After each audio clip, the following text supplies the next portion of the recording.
Bill White's Midday Rant is a short, sharp take on what's happening and how it relates to you. Agree or disagree? Listen to middayrant.com today. It's hard to know who to listen to anymore, and by that I mean who is telling the truth. Over the last 2 and a bit years, we have all become a little weary of the experts and the professionals, each with their agenda, causing many of us to wonder if objective truth even exists. The current news cycle, which began around 6 weeks ago, is focused on the war in Ukraine, and under the guise of propaganda, Western nations have worked together to censor Russian television company RT, which has been taken off air and offline in several markets.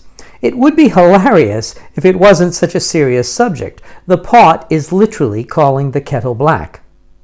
Just days after the media-driven government propaganda stopped trying to convince the population that all our freedoms should be restricted for the health and well-being of the global community, the corporate talking heads now want to persuade us to stand up for the freedoms of Ukraine.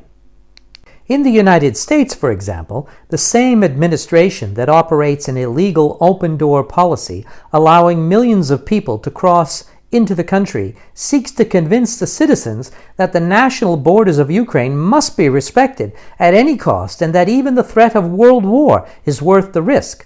Any objective analysis of this would recognize the irony. The full-on attack against everything Russian started almost immediately after the invasion of Ukraine, with some zealots pouring Russian vodka that they had purchased into the street and quickly moved on to the seizure of the assets of a growing list of Russian billionaires who may or may not have had a passing association with Vladimir Putin.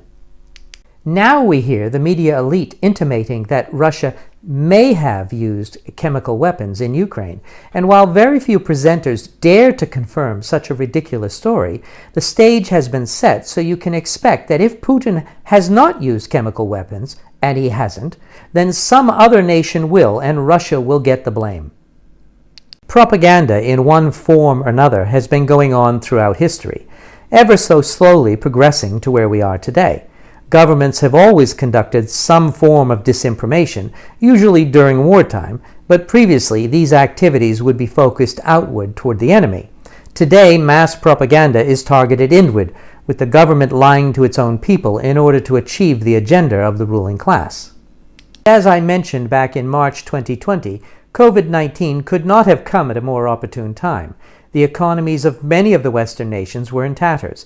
In the UK, Brexit would have shown itself to have been a grievous error without something larger rearing its head to take the blame.